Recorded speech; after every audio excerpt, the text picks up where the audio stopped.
အောင်ညချမ်းသာကိုလူလာတဲ့အနေနဲ့ပြောကြတဲ့ဆုံးမစကားလူတိုင်းရဲ့ရင်းနဲ့ပါကုသိုလ်တွေဖြစ်ကြပြီဒီနေ့ဒီရင်းနဲ့ပါဖြစ်သွားကြတဲ့ကုသိုလ်တရားတွေကိုပိုင်နာတွေပဲဖြစ်တယ်ကိုယ်နဲ့ပဲသက်ဆိုင်တိုင်းနာတကူရရှင်းနေမှာဖြစ်ပေါ်လာတဲ့ကုသိုလ်အတိုင်းတာခြင်းတော့မတူနိုင်ပေဘူးအယုံပြုပြီးတော့အများကြီးကုသိုလ်ရတယ်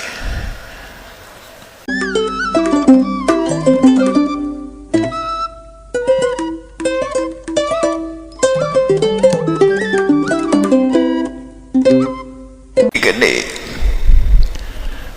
မွေးနေ့အရှင်အကြောင်းပြုပြီးတော့ကောင်းမှုတွေပြုလုပ်ကြကုသိုလ်ရှင်အသီးသီးတို့ရဲ့ကုသိုလ်ကောင်းမှုတွေစိတ်ရဲ့မတက်နိုင်တာလည်းရှိပါလေဦးလာတဲ့မြတ်ပိဋကအလုံးကမိမိတို့ရဲ့ရင့်နဲ့ဖြစ်တဲ့စန္ဒအလျော်စွာကုသိုလ်ကောင်းမှုပြုလုပ်ကြအလုံးကုသိုလ်ရတဲ့ပွဲပါပဲနော်သူတဲ့ငါအတ္တယောတက္ကတတစဉ္ကြီးလောင်ရတယ်မိမိတို့တတ်နိုင်သမျှရရှိတဲ့ပစ္စည်းဥစ္စာတွေကခွဲဝေပြီးတော့တန်ဃာတွေကိုလူတန်းနဲ့တရားဓမ္မကိုပူဇော်ကြတယ်အလုံးကုသိုလ်ရတဲ့ပွဲဒါကြောင့်မို့ဝိသဒပုညမင်္ဂလာဝိသဒဆိုတာမွေးပေါ်လာခြင်းရဲ့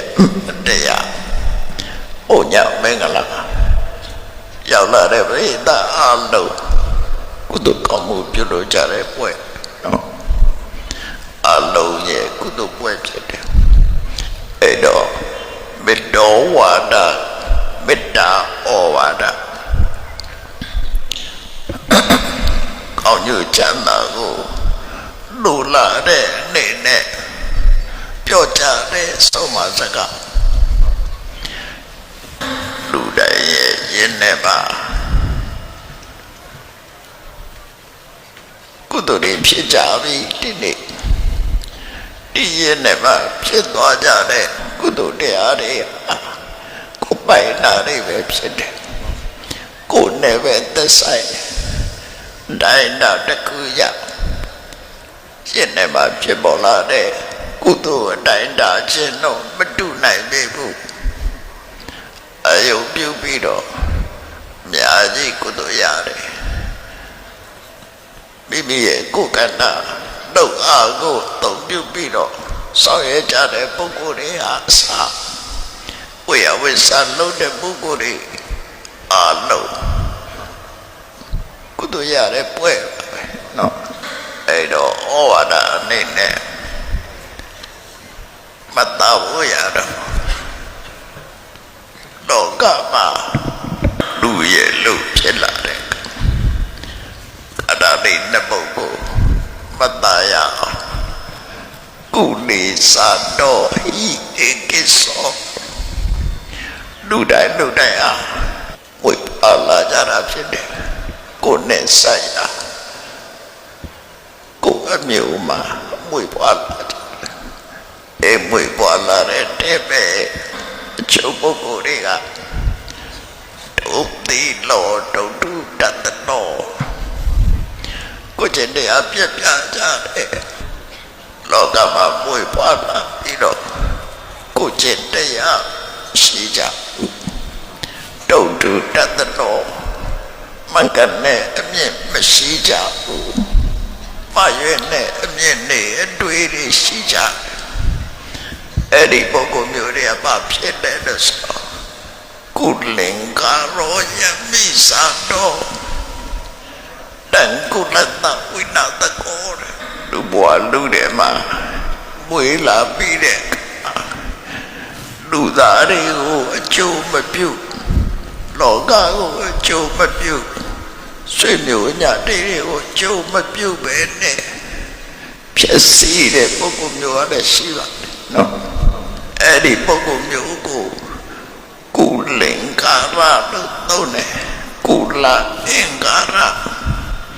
ဆွေမျိုးရဲ့မိကြီးကဲဆွေမျိုးတွေမှာပါလာတဲ့မိတောင်မိကြီးကဲလို့ဆိုလို့တယ်ဘာနဲ့အတိတ်ပဲတူလို့အလုံးသိကြပါလေပစေယောဆိုတာတစ်ချိန်တော့ကအမြဲတမ်းတရင်စားတွေမှာပါနေတဲ့ပြပါအကူပစေယောဆိုမြင်ဝါဒီများကိုစံကျင်ညာတွေ့ကြပါလိမ့်မယ်နော်အဲ့ဒီမှာပစေယောဆိုတဲ့အသုံးစကားအဲ့ဒါနဲ့အလားတူတဲ့ကုလင်္ကာရဆိုတဲ့စကားလုံးကစာပေကျမ်းမှာရှိတယ်နော်ပစေယောရဲ့အတိတ်ကပစေကိုယူတက်ပြလိုက်အဲ့ဒီယူအမေအရာတပင်အရာယူကတပင်အရာပစေငါသူ့ဘာသူတပင်မဖြတ်နိုင်အယူတက်ပြလိုက်တဲ့ကတပင်ကပေးလိုက်တဲ့ယုတ်တိသူ့ကိုအကြောင်းပြုပြီးတပည့်ကြီးကလဲသွားတပည့်ကြီးကအခုခံလိုက်အဲ့ဒီတပည့်ကိုပြောတာနော်ပစေယောဆိုတာပစေမတက်လိုက်တဲ့ယုတ်ကတပည့်ကရတာအဲ့ဒီပစေကိုတက်တဲ့ယုတ်ကိုကင်ပြီးတော့တပည့်မဲ့လဲခင်ရအဲ့ဒါလို့ပဲလောကကြီးမှာမွေဖွားပြီးလောကကြီးကိုဖြစ်စီတဲ့ပုဂ္ဂိုလ်ကကုလင်္ကာရလို့ခေါ်တယ်လောကကြီးမှာမွေဖွားလာတယ်လောကကြီးကိုဖြစ်စီတယ်အဲ့ဒီပုဂ္ဂိုလ်ကိုကုလင်္ကာရအမျိုးရဲ့မိကြီးကဲတနည်းအားဖြင့်ပြောရင်လောကမိကဲမိဆိုတာတော်မိနေပါလေတပင်ကိုဆွဲလောင်နေမိကတပင်ကိုပဲပြန်ဖြစ်စီလိုက်တယ်